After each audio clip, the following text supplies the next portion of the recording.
بسم اللہ الرحمن الرحیم۔ اتنے مایوس کیوں؟ آپ سے کس نے کہہ دیا کہ آپ کے جو حالات ہیں وہ ہمیشہ ایسے ہی رہیں گے؟ اگر آپ دکھ میں کھڑے ہیں تو آپ پر خوشحالی کا دور نہیں آئے گا، اگر بیمار ہیں تو کبھی صحت مند نہیں ہوں گے۔ تو سنیں، علماء بیان کرتے ہیں کہ حضرت انس بن مالک رضی اللہ عنہ سے روایت ہے، ایک عورت آپ صلی اللہ علیہ وسلم کے پاس اپنی جائیداد، اپنی زمینیں، اپنے ماں باپ اور اپنے اہل و عیال سب چھوڑ کر آئی، صرف اپنا ایک نوجوان لڑکا ساتھ لائی، باقی سب پیچھے چھوڑ دیا۔ وہ مدینے والے محبوب صلی اللہ علیہ وسلم کی بارگاہ میں عرض کرنے لگی، یا رسول اللہ صلی اللہ علیہ وسلم، یہ میرا لڑکا آپ کی نوکری کرے گا، جبکہ میں حضرت فاطمہ اور حضرت عائشہ رضی اللہ عنہ کی نوکری کروں گی۔ حضرت انس بن مالک کہتے ہیں کہ رسول اکرم صلی اللہ علیہ وسلم نے اس لڑکے کو رکھ لیا اور وہ خاتون حضرت فاطمہ رضی اللہ عنہا کی نوکری کرنے چلی گئی۔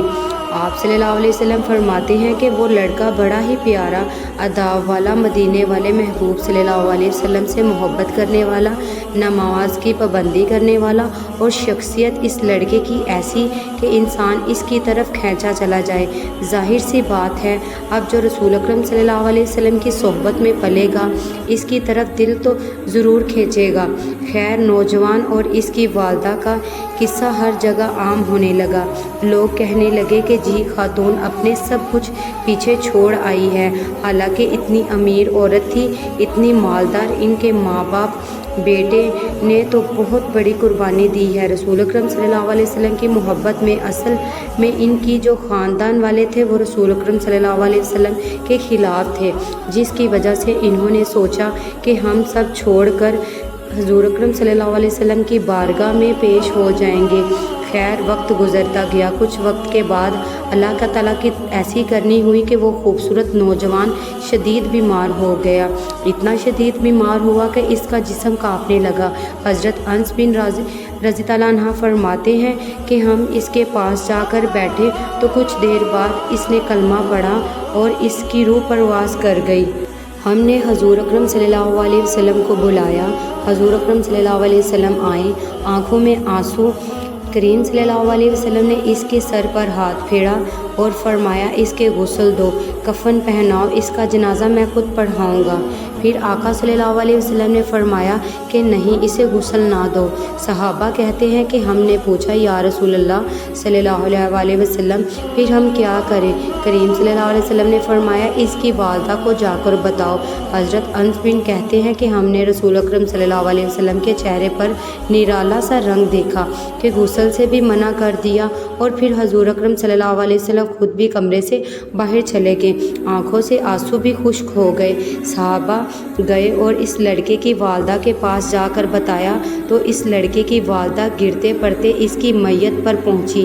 پیچھے سے وہ روتی ہوئی آ رہی تھی، لیکن جیسے ہی میت کے پاس پہنچی تو ان کے آنسو خشک ہو گئے۔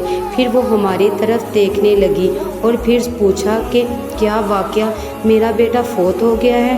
ہم نے کہا جی بالکل، پردہ فرما گیا ہے۔ انس بن مالک کہتے ہیں کہ اس لڑکے کی والدہ سب سے پہلے اپنے بیٹے کے پاؤں اٹھا کر چومے، پھر وہ اللہ کے حضور سجدے میں چلے گئی، ہاتھ اٹھائے اور عرض کیا، اے مالک، میں اور میرا بیٹا جب یہاں آئے تھے تو ہم جائیداد کے چکر میں نہیں آئے تھے، ہم مال مانگنے کے لیے نہیں آئے تھے، میرے مالک، ہم اللہ اور اس کے رسول کی محبت میں آئے تھے، رسول اکرم صلی اللہ علیہ وسلم کو مان کر آئے تھے۔ اے میرے مالک، موت تو آنی ہے، برحق ہے، تو نے میرے بیٹے کو موت دی، مجھے شکوہ کوئی نہیں، لیکن میرے رب، میرے خاندان والے، جاننے والے سارے کہیں گے کہ تو نے تو کلمہ پڑھا تھا رب رسول کے نام کا، اب تیرا بیٹا ہی چلا گیا ہے۔ اے اللہ، میرے یقین کہتا ہے کہ اگر تو موت دینے پر قادر ہے تو زندگی بھی صرف تو ہی دے سکتا ہے۔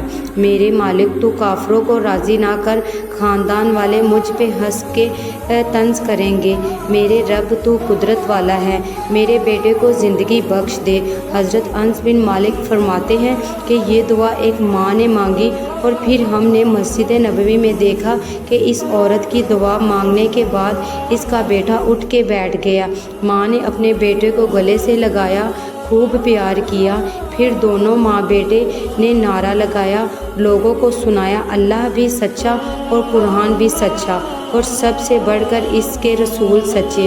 آپ فرماتے ہیں کہ ہم نے رسول اکرم صلی اللہ علیہ وسلم کو جب خبر دی اس واقعے کی تو رسول اکرم صلی اللہ علیہ وسلم مسکرائے اور فرمایا، اللہ بہت قدرت والا ہے، سبحان اللہ۔ یقین دیکھنا ہے تو ان خاتون کا دیکھیں جن کی یقین کی مضبوطی سے رب ان کو ان کا بیٹا لوٹا دیا۔ عرض کرنے کا مقصد یہ تھا کہ آپ کیسے کہہ سکتے ہیں کہ معجزے نہیں ہوتے، آپ کو کوئی اختیار نہیں